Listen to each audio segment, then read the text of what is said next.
दोस्तों, ईरान और इजराइल के बीच में हुए 12 दिन के युद्ध के जो घाव हैं जो ईरान ने इजराइल को दिए या यूएस के उस कतर में मौजूद यूएस मिलिट्री के बेस को दिए, वो घाव अब तक भरे नहीं हैं और उसकी ताज़ा तस्वीरें जारी हुई हैं।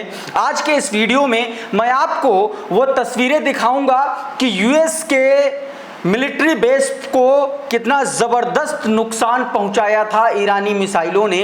वो तस्वीरें आपको बताऊंगा, सैटेलाइट तस्वीरें आ चुकी हैं, आपको दिखाऊंगा। और साथ में इजराइल के बटियाम में ईरानी मिसाइलों ने किस तरीके से वहां पर तबाही मचाई थी, जिसका मंजर अब सामने आया है। इजराइल दरअसल अब उन इमारतों को खुद ही जमींदोज करने के लिए जो है मजबूर हो गया है। वो पूरी खबर आपको मैं दिखाने और बताने की कोशिश करूंगा।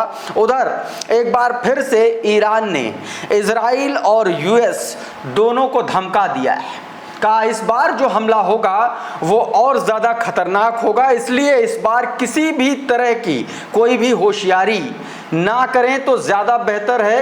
रक्षा मंत्रालय ने क्या कहा, डिफेंस मिनिस्ट्री ने क्या कहा है, इसके अलावा ईरानियन पार्लियामेंट के स्पीकर ने क्या बयान दिया है, क्या बड़ा खुलासा किया है अमेरिका के बारे में और इजराइल के बारे में, वो बताऊंगा। उधर यमन में अंसरुल्लाह ने एक बार फिर से इजराइल को एक बड़ा, एक तरीके से आप कह सकते हैं झटका दिया है, एक बड़ा आप कहिए कि उसको धमकी देते हुए चेताया है, वो खबर बताऊंगा। और कैसे फलस्तीन में हमास के लड़ाकों ने इजरायली सैनिकों को फिर से खदेड़ा है, और ना सिर्फ खदेड़ा है बल्कि कईयों को तो मार भी गिराया है, वो भी तस्वीरें। और बावजूद इसके कैसे लगातार बेंजामिन नेतन्याहू अपनी नरसंहार की रणनीति को आगे बढ़ाने की को लेकर के बात कर रहा है, वो तमाम सारी तस्वीरें आपको दिखाऊंगा। और साथ में आखिर में दिखाऊंगा कि कैसे यूएस में ट्रंप नंगा किया जा रहा है, तमाम सारी तस्वीरें। लेकिन सबसे पहले ये तस्वीरें देखिए, दरअसल अलग अलग तस्वीरें दोस्तों।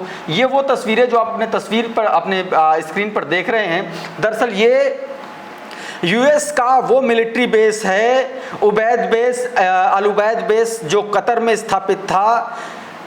जब अमेरिका ने, यूएस ने ईरान के तीनों न्यूक्लियर साइट पर अपने बंकर बस्टर बॉम्ब से हमला किया था, उसके बाद उसके जवाब में कतर में अमेरिकी सैन्य बेस पर जो हमला किया था, ये उसकी सैटेलाइट तस्वीरें हैं दोस्तों। और ये अभी अभी ये तस्वीरें आई हैं, ये देखिए, ये जो इलाका है, ये पूरा इलाका दोस्तों दरअसल उसी सैन्य बेस से जुड़ा हुआ। अब इस तस्वीर में देखिए, ये जो रेड सर्कल आप देख रहे हैं ना, रेड स्क्वायर जो देख रहे हैं, ये बेसिकली ये वो जगह है जहां पर ईरानी मिसाइलों ने यूएस के उस बेस को बहुत ज़बरदस्त नुकसान पहुंचा। ये तो देखिए, ये पहले दिखता है, हमले से पहले ऐसा दिखता है, और हमले के बाद की ये तस्वीर देखिए, ये देखिए पूरी तरीके से वहां पर एक ब्लैक स्पॉट नजर आ रहा है। चूंकि सैटेलाइट की तस्वीरें, यानी कि आप ये समझिए कि अगर सैटेलाइट से इतना क्लियरली समझ में आ रहा है कि ये ब्लैक स्पॉट है, तो आप समझिए कि कितना ज़बरदस्त तरीके से ईरानी मिसाइलों ने वहाँ पर तबाही मचाई होगी, ये आप आसानी से समझ सकते हैं। वहाँ पर देखिए यूएस के जो सैनिक हैं, सेना के लोग हैं, वो लगातार अब वहाँ पर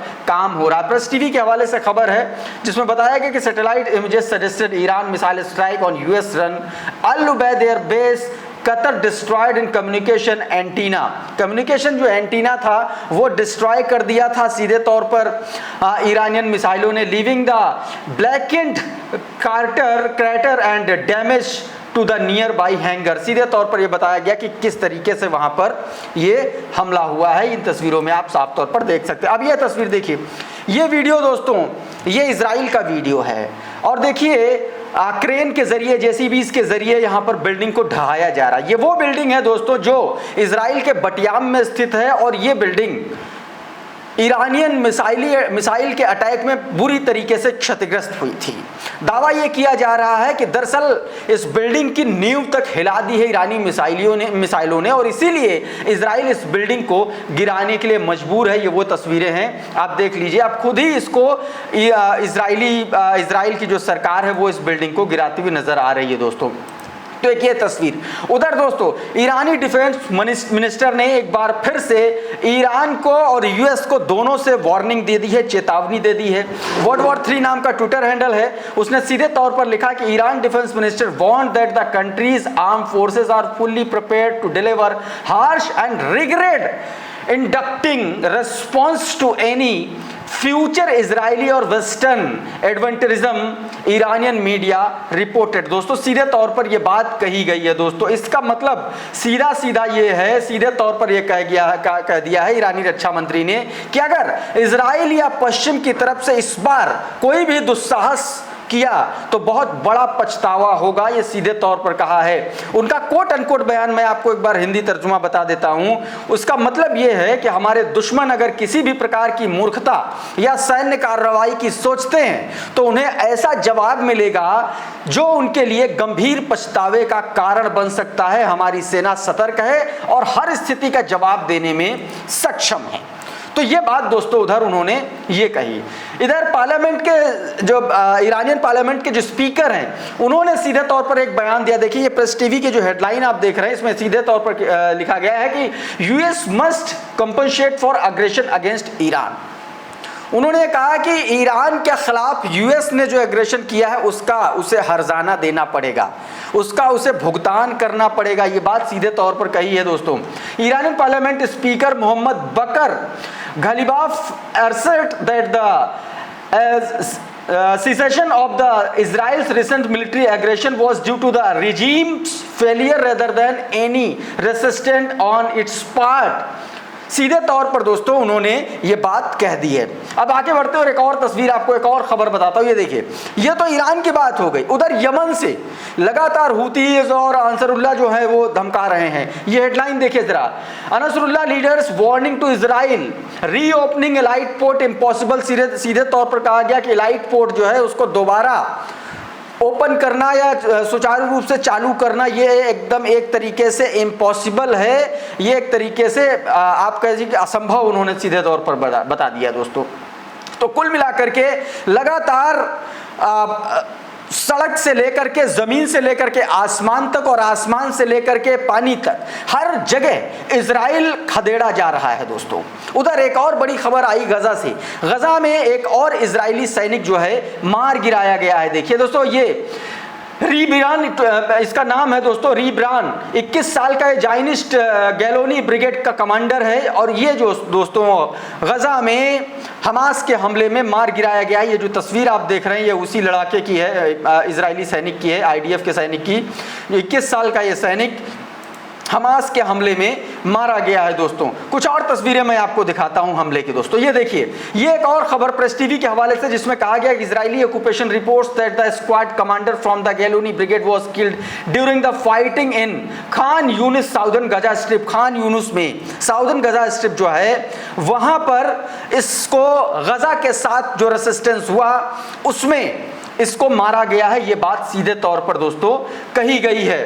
उधर दोस्तों एक और खबर देखिए, ये देखिए प्रेस टीवी के हवाले से एक और खबर, multiple Israeli helicopter attempt to evacuate killed and injured soldiers following the major security incident in southern Gaza.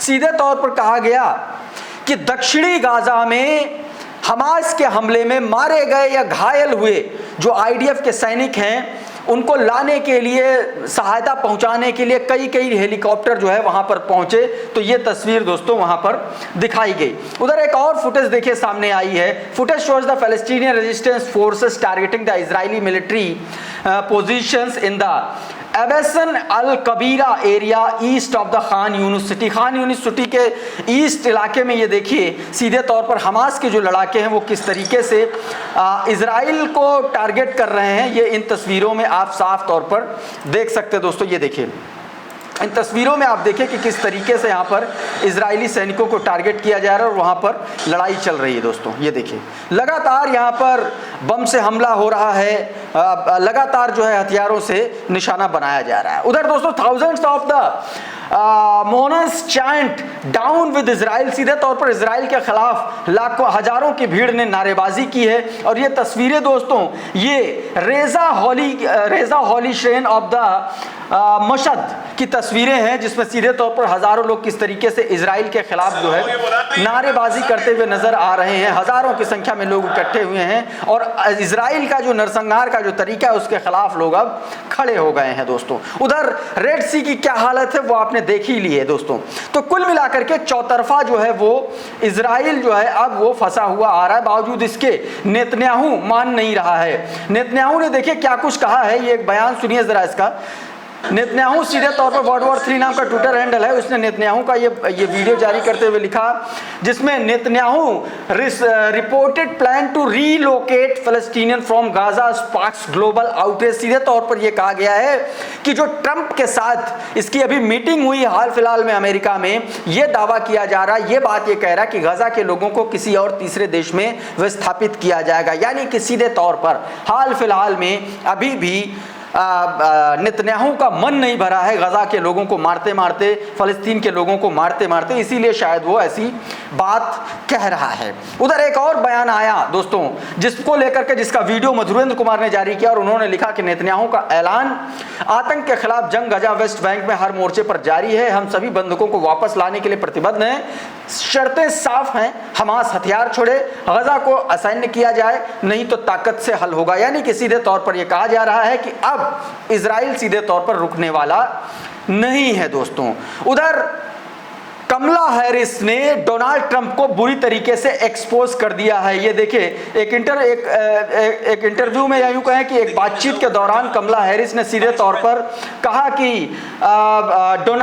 Demands Trump immediate impeachment, explosive evidence could and him in the day. सीधे तौर पर कमला Harris ने बड़े गंभीर आरोप लगाए। उन्होंने सीधे तौर पर ये एक तरीके से कमला हैरिस ने ये चेतावनी दी और कहा कि अगर ट्रंप इस तरीके की कार्रवाई या उन पर ऐसे गंभीर आरोप लगाए जिससे ये बात साबित होती है कि उन्होंने ये कहा कि ट्रंप पर महाभियोग तुरंत जो है वो महाभियोग चलना चाहिए, क्योंकि उनके पास या यूं कहें कि उनके खिलाफ विस्फोटक सबूत जो है वो जारी किए गए हैं, जिससे ये पता चलता है कि उन्होंने जो है 2020 में राष्ट्रपति के चुनाव के बाद सत्ता में रहने के लिए असंवैधानिक कदम उठाने की कोशिश की है। तो दोस्तों कुल मिलाकर के चौतरफा आप ये कह सकते हैं, चौतरफा जो है फंसा हुआ नजर आ रहा है ट्रंप से लेकर के इजराइल दोनों।